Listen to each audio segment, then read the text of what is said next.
Mabilisang balitaan, komprehensibo at totoo sa loob ng 1 minuto. Simula na ang Diskurso Tidbits.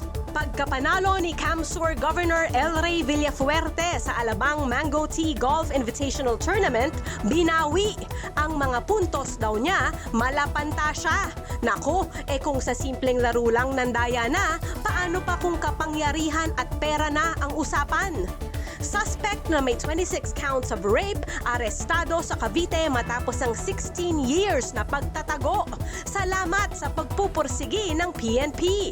MRT3 humingi ng sorry. Ang kanilang stairs are a gift sign sa Shaw Boulevard Station, nagpasabog ng galit ng mga pasahero. Nanggagaslight daw. Pangatlong impeachment case inihain laban kay VP Sara.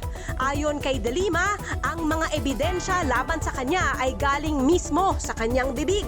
Balitang mabilis, komprehensibo at totoo. Yan ang Diskurso Tidbits.